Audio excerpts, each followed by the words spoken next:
This is Dr. Howard Strassler presenting a Module B on caries as an infectious disease, clinical diagnosis. When we make the clinical diagnosis of caries, that we really can break it down into two distinct entities. One entity is initial caries, caries at the site on the tooth where there's been no existing or previous restoration. And so the initial caries lesion, or the primary caries lesion, is the lesion on a virgin surface. Recurrent caries refers to the caries initiates at a marginal area of an existing restoration. Now keep in mind, and the best example would be a patient who has a class 5 carious lesion on the cervical third of a tooth. And you've restored it with composite resin or perhaps amalgam, and you now notice caries forming adjacent to the restoration margin. While that may seem to be recurrent caries, that it's forming there at the marginal area, in fact, it could be initial caries, that the margins of the restoration are intact, and it's just a new carious lesion forming in an area that's at high risk. An area where there's a defective restoration, a restoration with a bad margin, or a fractured restoration. Now we're looking at caries initiating at that marginal area, and we'd refer to it as recurrent caries. In fact, many times it's hard to discern the difference between an initial carious lesion forming adjacent to an existing restoration, or one that's due to the fact that there was a defect in the restoration that was responsible for the carious lesion. So here we're looking at two images. On the left-hand side, we're looking at on the occlusal of the mandibular second molar, there's a carious lesion on the occlusal surface. If I were to take an explorer and place it, it would drop down into the cavitation. On the right-hand side, on this canine, we can notice that there's a carious lesion on the facial surface. You can see a white spot lesion surrounding that carious lesion. If I were to take an explorer, I'd find that that surface is rough, that there's a softening there. In fact, the enamel would flake away.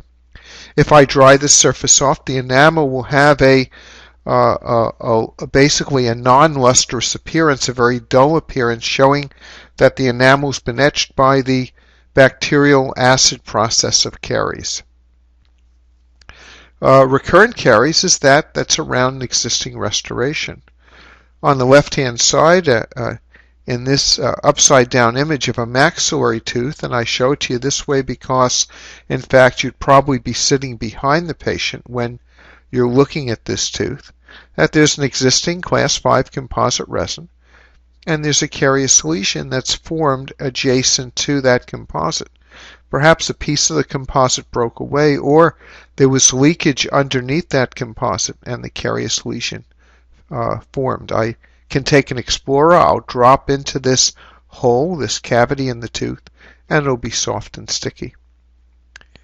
On the right-hand side, we can see in this mandibular second premolar that there's a large amalgam restoration.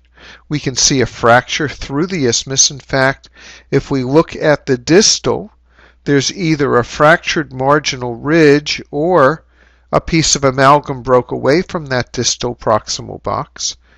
And there's caries around the buccal margin. In fact, there's also caries around the lingual margin. We can detect that with an explorer. When we dry the tooth off, we can see the presence of caries in these regions. How do we detect the carious lesion? Well, we need to have certain instruments in order to make that diagnosis. First of all, we need our dental mirror and an explorer. We need a tri-syringe. We need to blow air in the tooth to dry off that tooth.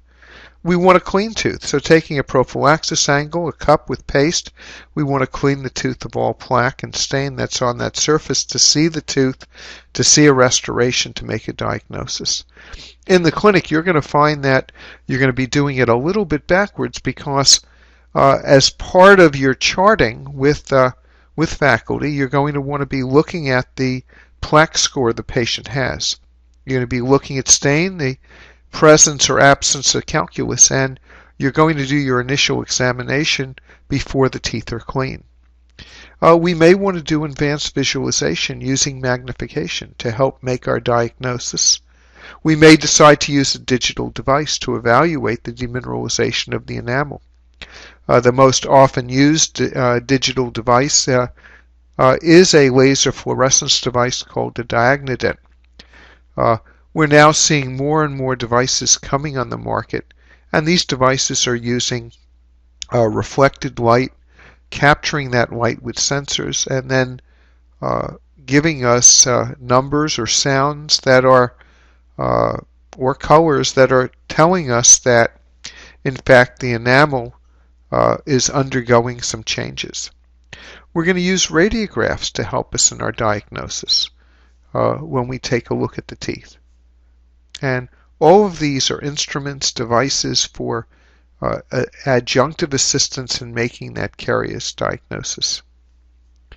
So the clinical diagnosis of caries, and we look at all these images, certainly the facial surfaces of the central incisor, the occlusal surface of the molar in the lower right-hand side, the occlusal surfaces of the first and second molar in the lower left-hand side.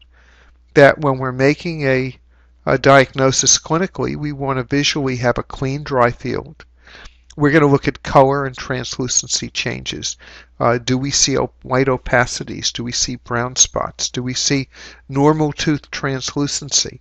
Do we see shadows under the enamel, penetrating the enamel to the DEJ? All of these things help us in making the diagnosis.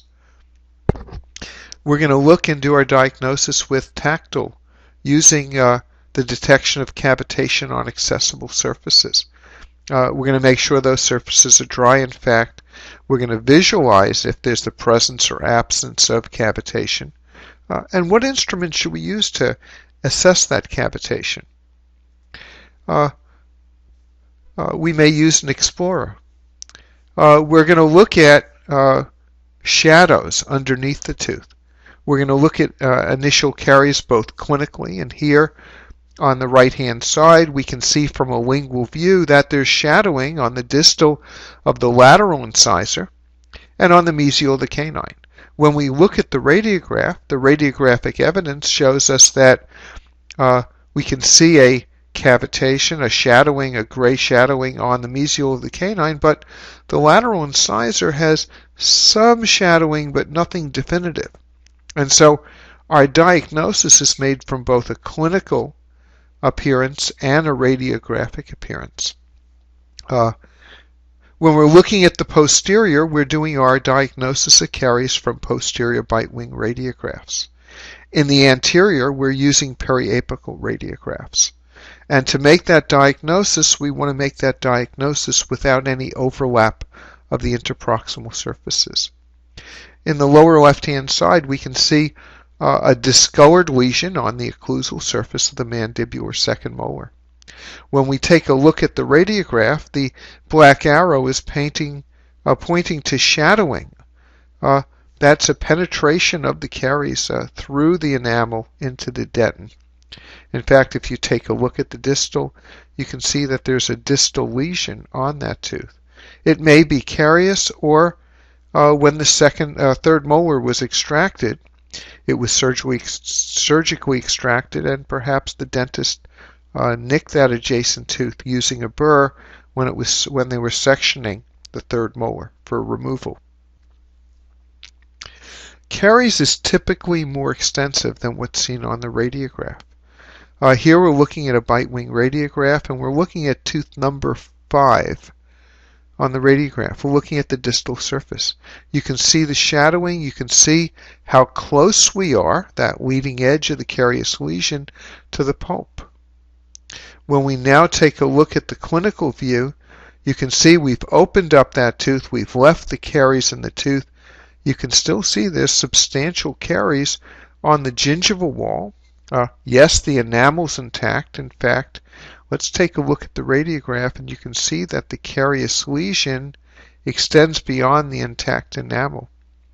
You can see how close we are in the axial wall to the pulp.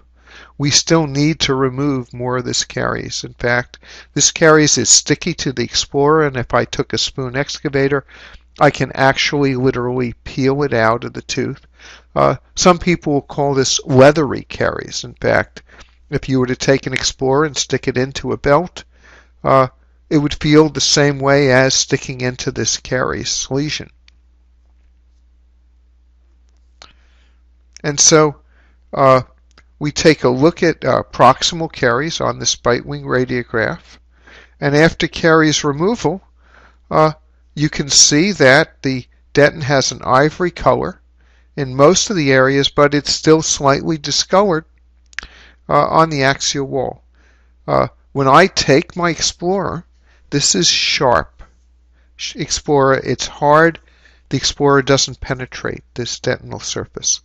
Now keep in mind, we don't want to keep poking until we expose the pulp. We want to just do our diagnosis and make our decision before the restoration. We want to look at recurrent caries, and from a radiograph. On the left-hand side, we can see an existing crown, porcelain fused to metal, on the maxillary second molar, and you can see that there's a translucency by the mesial margin. That's recurrent caries at that crown margin. When we take a look on the right-hand side at this periapical radiograph of the maxillary central and lateral incisors, you can see existing composite resin, and there's recurrent caries around the margins of these composites. Clinically, we would see the caries as a shadowing adjacent to the composite. In fact, we can use fiber optic transillumination with and without tooth separation to denote the carious lesion. When we look at the radiograph, the periapical radiograph of tooth number 10, we can see a very, very subtle shadowing on that mesial surface.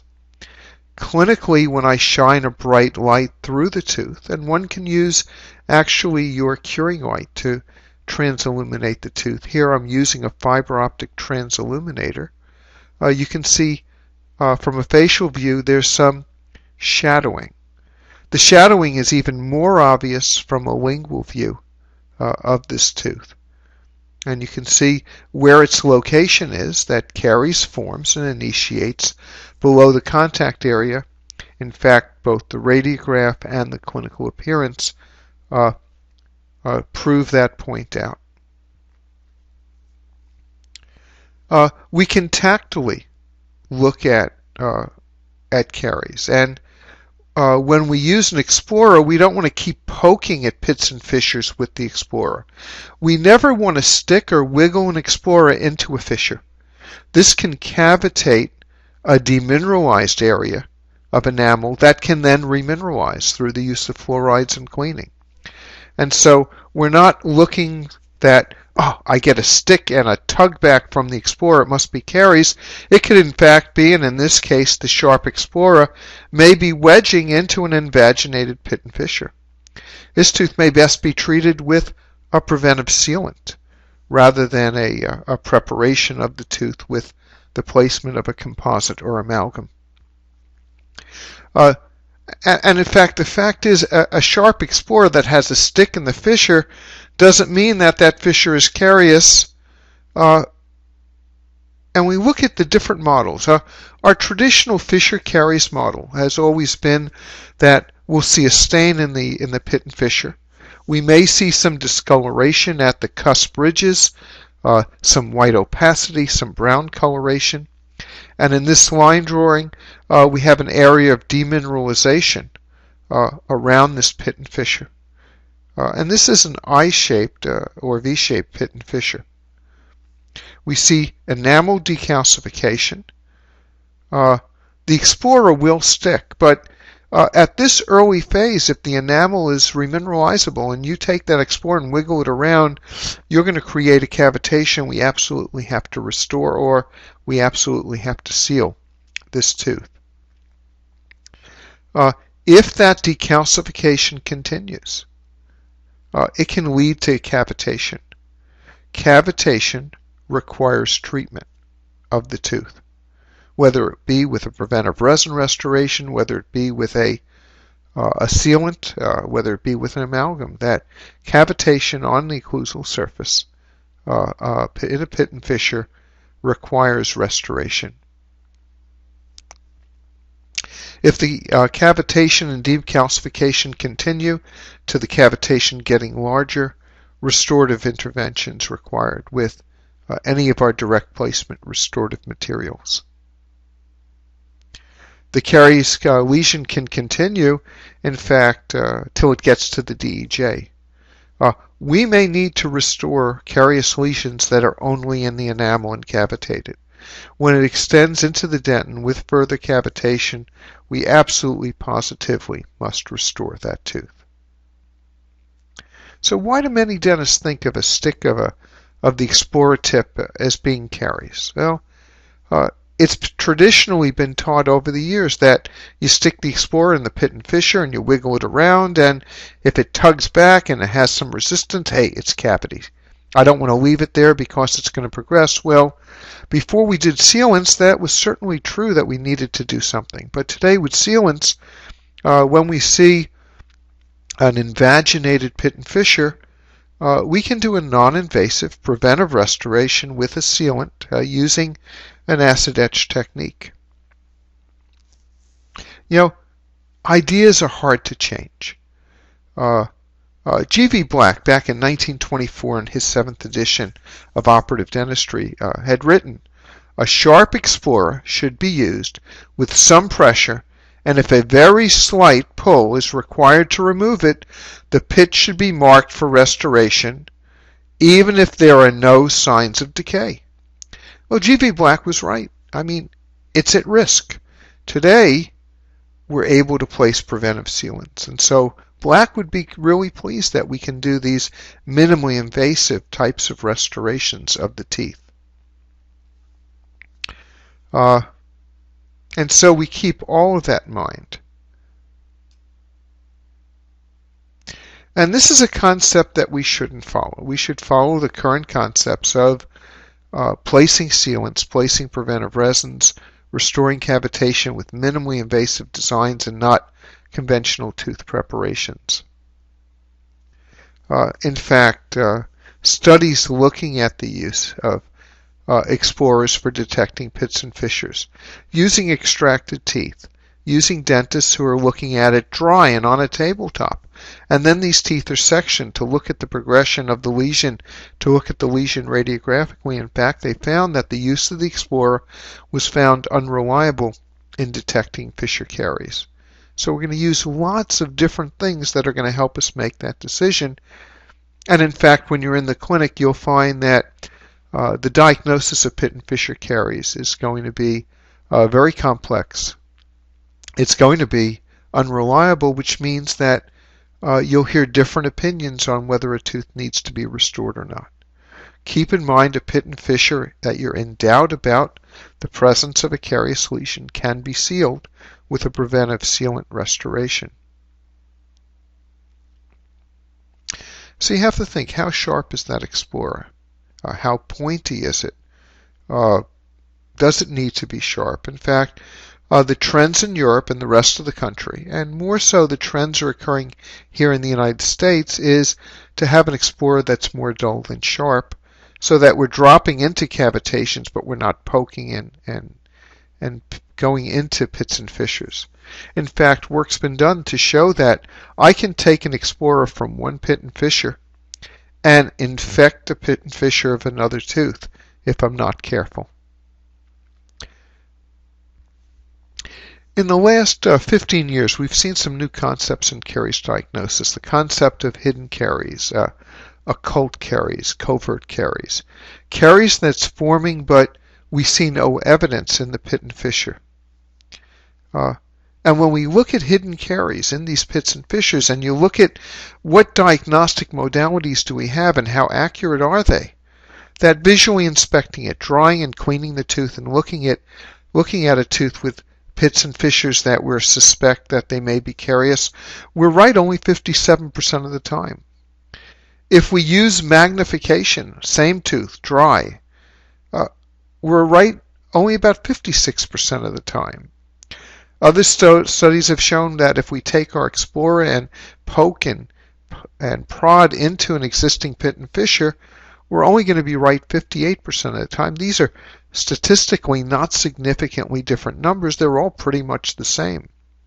I take a bite wing radiograph, and if we see in the bite wing radiograph that there's caries in the pit and fissure, and you'll see it as caries right below the occlusal surface, we'll be right 67% of the time. And in fact, if we can see caries on the radiograph, it's probably 2/3 through the enamel to have created a radiolucent change to the enamel and dentin. If the demineralization is evident, we dry the tooth, it's a clean tooth, and we look at opacity, opaque white spots and brown, we're right 65% of the time that it's caries. Brown and black discoloration is only 40%. In fact, it's the least reliable. You see a stain in a pit and fissure, you say, hey, it's caries. It may in fact not be. And keep in mind that when we're looking at these things, we're looking at all these pieces. We're visually inspecting the tooth. We see that it's stained, maybe not cavitated. We say that stain, it looks like it's penetrating. It's caries. In fact, it's only caries 40% of the time. We use laser fluorescence. We use some of the new digital technologies. We're going to be right 90% of the time. So that's pretty good. It's better than anything else that we have. And so laser fluorescence offers us a considerable advantage. The only thing these devices don't do is they don't tell us whether or not the lesion's progressing or if it's a long-standing demineralization. So what's hidden caries? Well, fluoride makes the surface of the enamel pits and fissures, of the enamel crystals, of the rods that are there, resistant to acid attack. Deep invaginations can have decay without clinical evidence of pit and fissure caries, that we can have caries forming at the base of the fissure and then penetrating at the DEJ. And so our typical caries surface cavitation that we typically see is caries around the cusp ridges spreading into the pits and fissures.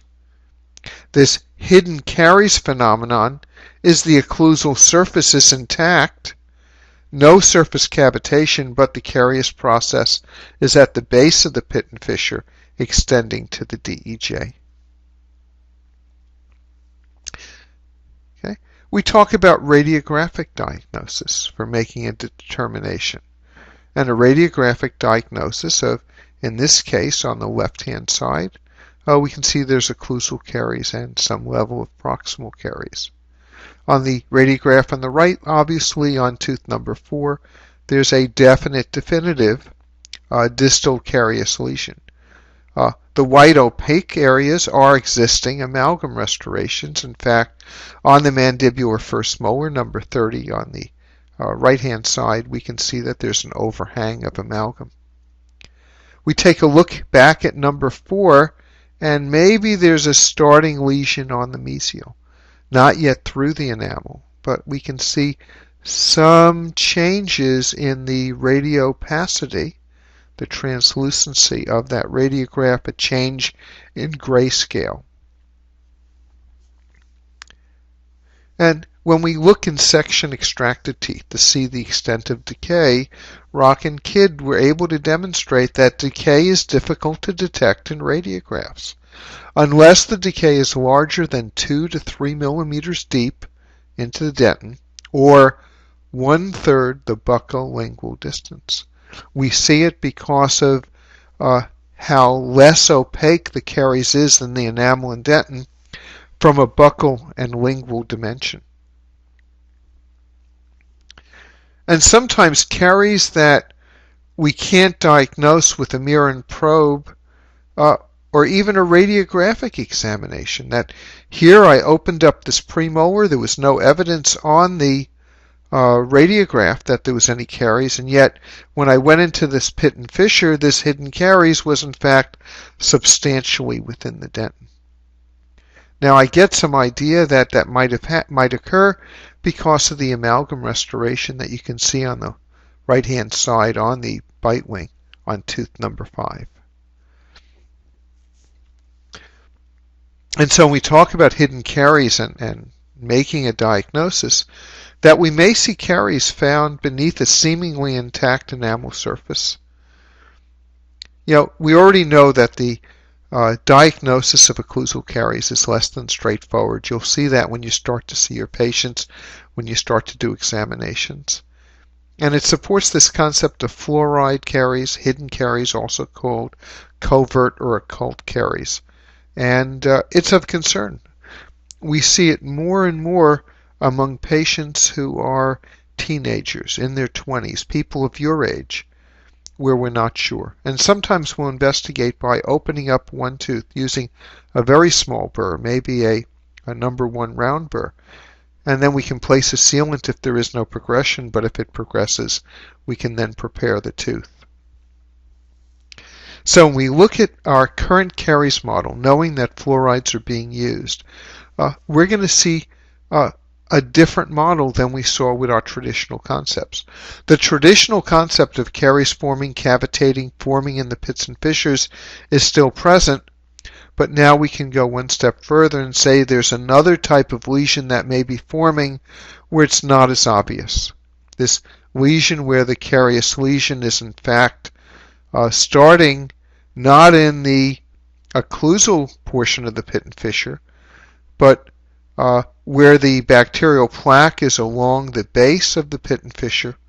It stays for a reasonably long period of time, months to years, and it causes demineralization. This modern fissure caries model isn't for all patients, but for some. We're going to make some decisions. We're going to look at the age of the patient, the type of diet, lots of different factors. An older patient with no history of occlusal caries, a patient in their 40s, 50s, 60s, may in fact never form occlusal caries. And so our interventions will be very different for an older patient as they might be for a younger patient. And here we have an organic plug. The patient's been forcing food. Food's been impacting into this pit and fissure. And it's actually trapping the bacterial plaque along there. That we may see some demineralized and decalcified hypocalcific enamel in the pit and fissure, but no changes in the cusp ridges. We'll see acid percolation through this enamel. It can lead to failure of this organic plug. And in fact, in this model, the enamel may be hypomineralized. It may be porous through its whole thickness because developmentally the enamel isn't as strong. And you'll hear people talk about, my whole family has soft tooth structure, soft teeth, and so we get a lot of cavities. In fact, teeth develop at different mineralizations, and in fact, patients may have soft teeth. And so we'll see this hypomineralization and porousness through the entire enamel thickness. Diagnosing pit and fissure caries is not an easy process, for sure. So that we can expose the dentin to acid without cavitation in this occlusal area. The enamel will be softer if we were to do a microhardness test, but to our dental instruments it appears to be intact. And so we'll get developmental dentin caries in these areas. In fact, if I were to put the Explorer in, the occlusal cusp ridges and the occlusal portion of the pit and fissure won't be decalcified. Our probe wouldn't stick, but yet the carious lesion is progressing past that organic plug where the bacteria are present to the depths of that pit and fissure. The fissure walls are in close apposition, resisting the penetration of an Explorer, while the enamel and dentin below that fissure, below that anatomically sealed pit, as progressing to become caries. So a probe wants to be able to detect caries in these deeper areas in that circumstance. And so you'll get decalcification, but the probe will show no evidence of caries. And this caries will progress, and sometimes you'll open up these teeth and there'll be a large lesion, carious lesion in the tooth, and you'll think, what did I do wrong? And in fact, there was nothing that you could do. These are where the digital devices that are on the market today are giving us a leg up on what we can do. So let's look a little bit more into this modern fissure caries model. Defects in the fissure wall can lead to dentin caries with no enamel decalcification. So we can see that the bacteria are along the base of the fissure. They're getting through the enamel, traveling along the DEJ and progressing into the dentin. A probe won't be able to detect that, but it is diagnosable with a laser fluorescence device like the DIAGNodent. So we make our clinical diagnosis of caries and look at these clinical images and take a look at the radiographs. If we look at the upper two bite wing radiographs on the right and left hand side, we can see on the left hand side in the maxillary premolars the evidence of class 2 caries on the smooth surfaces, mesial and distal in number 4, distal of number 5. Maybe a starting lesion, you can see some changes in radiopacity at the DEJ of number 3 on the mesial. Number 30 has a mesial carious lesion. Now what about the mesial of number 31 and the distal of 32? Well, with the overlap, we can say that it looks like there may be caries, but we need another bite wing radiograph. On tooth number 29 at the cervical, while you may think that's a carious lesion, that's cervical burnout that occurs in the narrowing of the root surface. You've either heard or will hear about that in the physics of radiation and diagnostic radiation from Dr. Otis. On the radiograph, the left-hand side bite wing, you can see a more substantial carious lesion in this bite wing that's present. In fact, the mesial of number 14 has a carious lesion. The distal of number 20 has a carious lesion. And the overlap between 20 and 21 on the basically doesn't give us a diagnosable surface. We move and we look below in the middle image, we can see in the mandibular second molar that appears to be a cavitation in the occlusal surface. Maybe an explorer would stick in this or not, but this really is more of that fluoride caries we were talking about. We don't see a major discoloration.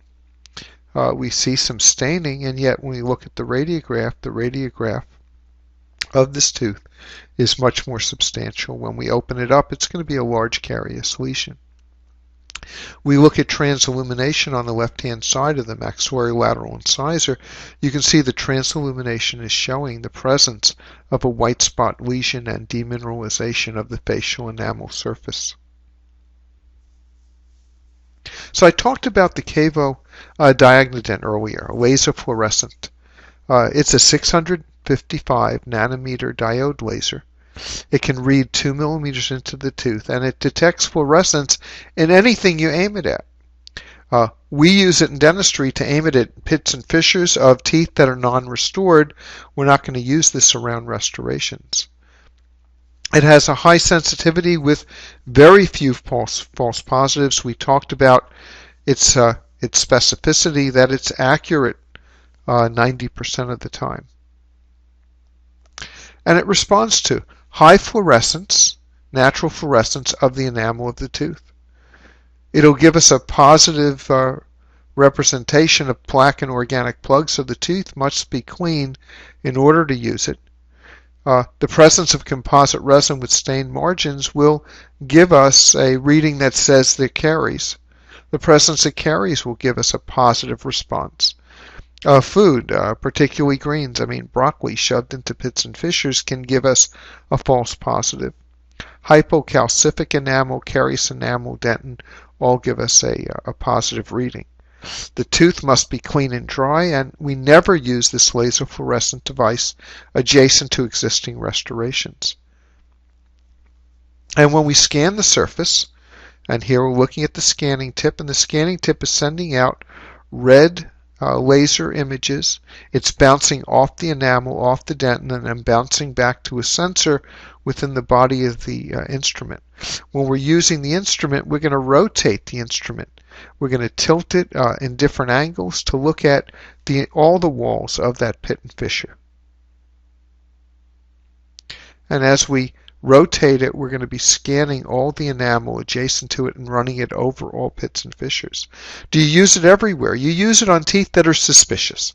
You're not going to use this device on every occlusal surface that is in the posterior, but rather those that are suspicious. You'll be taking a reading and making a notation. And the higher the reading, the more likely that there's a carious lesion. And that carious lesion may be in the enamel alone, or it may be penetrating to the dentin. So when we're using the DiagnoDent, and the latest device is called the DiagnoDent pen, we're going to clean and dry the tooth. We're going to place the probe at right angles to the pit and fissure and then rotate it. We're going to make notations to the readings, and we're going to collect the data based upon carious tooth structure, reflecting light at different wavelengths than healthy tooth. And within the device is the way to read that, and it'll give us numeric reading. This numeric reading of 35 and above 35 means that there's what the instrument would interpret as being a carious lesion. We're not using it by itself, we're using it as an adjunct to other clinical exams, to including visualization, using an explorer, using radiographs. So here we're looking at the DiagnoDent laser. We're going to look in that pit and fissure area. We can take an explorer, and the explorer will stick in there and it'll tug back, and you'll say, hey, is the tug back caries? And I'll tell you, no, it just means that the fissure's invaginated enough that we can wedge this metal into that pit and fissure, into that invagination. When I section that tooth, I'm now looking at a cross section. You can see the enamel crown, you can see the DEJ, and in fact in that pit and fissure I can see that slight invagination, I can see demineralization and white spots, I can see some shadowing in the dentin, meaning that it's the leading edge of a carious lesion. And so when I put my DiagnoDent in, I'm going to get a high reading. A pit and fissure, an explorer wouldn't stick into this pit and fissure, and yet with the DiagnoDent I'm going to get a positive reading. Let's look at other carious enamel. Carious enamel, at least with rapid onset carious lesions, you're going to see, and you can see the interprismatic enamel is being lost from the surface. In fact, it looks like the tooth was etched with phosphoric acid. What we're looking at is that the tooth's been etched with the lactic acid of the strep mutans. Clinically, the enamel will be chalky. It'll be prone to cavitation. If I were to scrape on the enamel, I could actually scrape off this fragile enamel surface. We compare this to slow onset caries, where in the slow onset the interprismatic enamel is lost, but the enamel becomes porous without cavitation. And you can see microscopically the enamel has a very, very different appearance with this slow onset. So in slow onset carious enamel, you'll see the leading edge of the lesion. The acids are penetrating within the enamel surface, causing demineralization. And at this point, this demineralized enamel, if treated with fluorides, if the patient's removing the plaque, we're removing the offending agent, the cariogenic bacteria, that's going to remineralize. Radiographically, it will still look radiolucent, but the enamel surface will be discolored, brown and white in color. It'll be hard and shiny. The enamel prisms remain, but you're seeing mineral loss from this interprismatic enamel being lost with slow onset caries. Rapid onset caries is easy. The tooth is cavitating, the surface is rough. Slow onset caries, the enamel looks a little chalky, frosty in color, but nothing's cavitated. It's still smooth. We're actually, through this slow onset, we're seeing a micropore effect where in fact the acids are traveling down the enamel channels to cause more demineralization, even though the enamel still appears intact. And so you're getting this acid infiltration. So let's take a look. This was a fully intact tooth. A part of the cusp fractured, and then we saw the carious lesion. The tooth, in fact, has imploded with caries through this microporous enamel. The acid infiltration gave us a macroscopically sound lingual structure, even though the underlying dentin was becoming carious. We can see this one on the radiograph. And notice it's not around any pits and fissures, it's on a smooth surface. And so this rapid onset caries, and for this tooth we did an orthodontic extraction radiographically. We can see the carious lesion starting to penetrate the enamel. We can see the white spot lesion on this proximal surface and cavitation. So when we look at the progression of caries, we'll see the acids from the bacterial plaque following the enamel channels causing demineralization. We'll see this zone of caries forming and the enamel starting to break away. The bacteria are going to invade until finally the demineralization will proceed to cavitate the enamel. On root surfaces, on cementum and dentin, the demineralization is not cavitation but rather root softening. And you'll see the root surface become brown and discolored. It'll become soft. And in those cases, both cavitation and root softening, our intervention would be restoration.